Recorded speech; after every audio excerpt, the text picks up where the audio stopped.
Call of Duty points are now in Infinite Warfare. If you want the best way to get free Call of Duty points, click the link down in the description, install the app, and start getting yourself some free Call of Duty points today. Yo, what is up guys? It's the Goblin and welcome back to another Call of Duty Infinite Warfare video. In today's video, we're going to be talking about giving some tips and a class setup for one of the new weapons into Call of Duty Infinite Warfare, which is the RVN Assault Rifle. This gun is actually a 2-round burst, auto burst assault rifle. We're going to be giving you guys the best class setup, talking about my opinions, as well as how you can get this gun for free and all sorts of stuff. So if you guys could drop a like on this video, I'd really appreciate it. Let's smash up 2,000 likes. I think we got that in the last video, which was awesome. So 2,000 likes on this would be awesome. Drop a like on this thing, and let's get right into this and talking about this. So Infinite Warfare dropped the new weapons. They dropped the RVN Assault Rifle, which you're seeing here. They dropped the UDM pistol, and they also dropped the Axe melee weapon. Now the pistol, as well as this gun, you can actually get for free. If you are a Seasons Pass holder,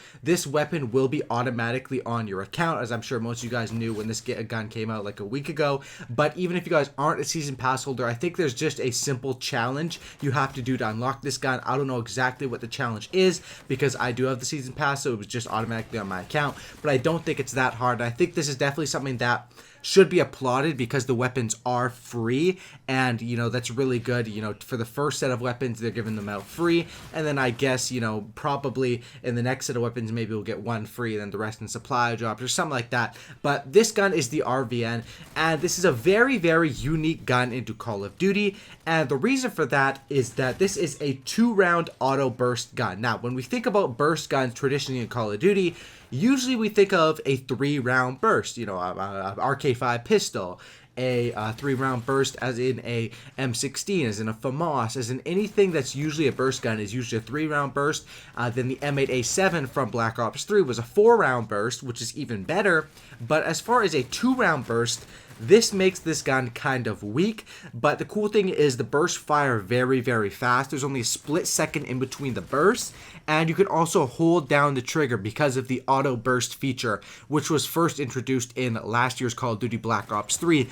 Basically, the difference between a burst gun and an auto burst is a burst gun is one where you have to tap the trigger every single time to be shooting off those bursts, while an auto burst one, you just hold it down like a normal gun, like you're firing a fully auto gun, and it fires the burst as fast as possible. Now, this gun is a 2-round burst, which means you're not going to really ever get any one burst kills. Usually it's a 2 burst kill every single time, a 2 to 3 burst kill depending on how many of the bullets hit. If you're very accurate, the enemies aren't jumping around too much, you're hitting your bullets, it's going to be a 2-round burst kill. However, if you do miss or you're at a really long distance, it can be a 3-round burst kill. Like I said, that does sound very, very crap, but it is, you know, better because of how fast the bursts fire. When you only have to get off two shots and then it takes a split-second break and then it bursts again.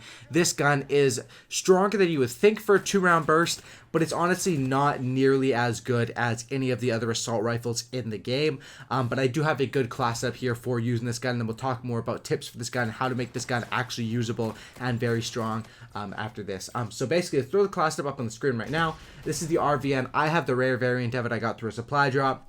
You can only get variants to this one through supply drops. As far as my attachments, I go straight up power with this gun. This gun is weak. You don't want to run a suppressor on it because it already, you know, you need to make sure you're killing in 2 bursts. You don't want to make it have to kill 3 in 3 bursts. I run the grip, I run the quick draw, as well as the stock. Now the reason I run the grip is just to make sure this thing has no recoil. You'll see in my gameplays it kicks up just a tiny bit, but usually there's little to no recoil with the grip.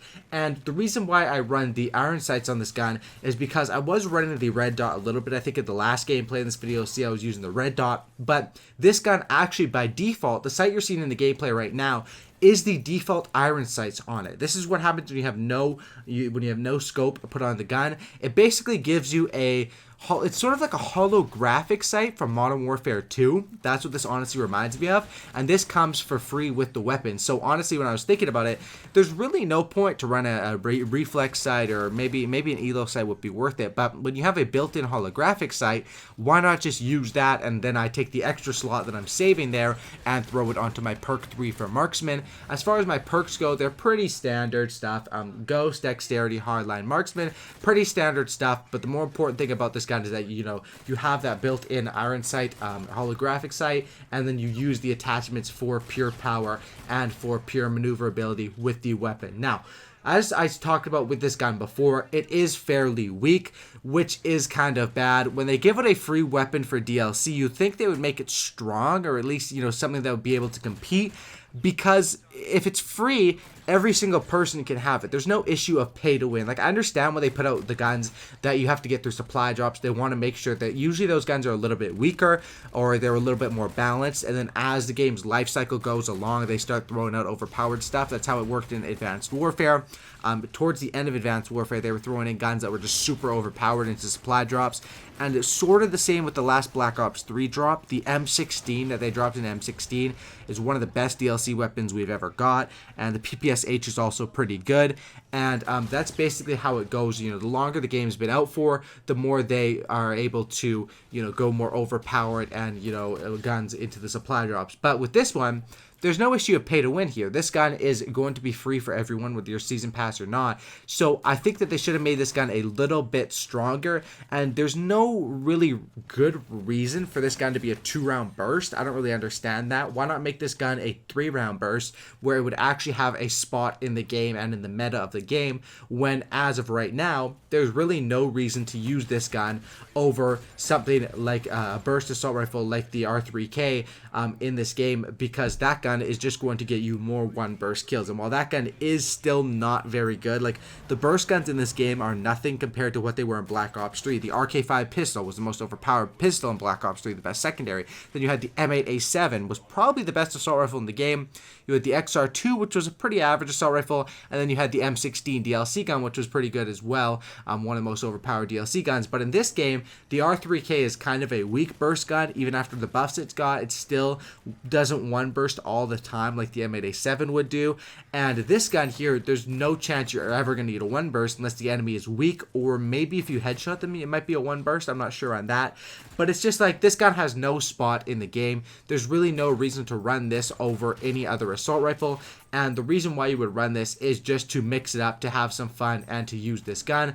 And in my opinion, personally, I think they're going to see, as far as the statistics go, basically how it works at the studios, I think, and how they are able to patch things, is they have the statistics. So they'll see, oh, the raw LMG on average has a 1.2 KD across the board with, you know, everyone playing with it, while a gun like the RVN probably is at like a 0.8 KD, because it's just not that good of a weapon. And then when they go to balance them and put out their patch notes, they're probably going to buff this weapon, and that would be my guess, because as of right now, it definitely needs and deserves a buff. But the thing with this is that it's very good on them to give away these DLC weapons for free, and I don't really see anyone, you know, praising them for that, or, you know, even giving, you know, compliments where it's due. That's what I like to do in my videos, and that's usually my opinion on Call of Duty. Call of Duty sometimes does really stupid stuff, and I will, you know, be quick to call them out in my videos. But when they do something good and something that was unexpected, because honestly, there's no reason for them to put this gun out free. I mean, I guess they're just doing it because they're going to put this one free, get people, you know, interested into the game, and then the next ones are going to be in supply drops and stuff like that. But, you know, we were all expecting these guns to be supply drop only, and for it to come out free is definitely a positive and something that, you know, is good. However, this gun just is really not balanced as of right now. And with this class setup, you're able to do some work with it, as you can see me doing in the videos. But if you guys don't have these attachments, you know, when this gun, I have it level 14 right now, but when you're level 1 with this gun, you definitely have to play with it and get those levels up to have the attachments. And that's a good thing about this game, is you level up your guns really fast, it seems like, and the weapon levels go through fast, so it's not that hard to level this thing up and unlock those attachments as they come across. I found that I was struggling with this gun, but then once I unlocked stock, it became a lot easier, because this gun, because of how weak it is, you have to sort of maneuver and be strafing side to side while shooting at the enemies to have a chance at winning those gunfights. And that's basically the tips I would give you guys for this thing. Aim for the upper chest, strafe, and, you know, be in the air. Do anything you can to get the advantage up with this gun, and make sure to use this best class up. So that's my opinion on this thing. Let me know yours down in the comment section down below. Please drop a like on this video video, guys. 2,000 likes would be absolutely awesome. I appreciate all of your guys' support, and thank you for always watching the videos, supporting, commenting, all that sort of stuff. It's absolutely awesome. Subscribe to the channel if you guys are new, and thanks for watching, guys. Subscribe for a cookie, don't lookie, and have a great day, guys. Peace out. Thanks for watching. See you guys in the next video.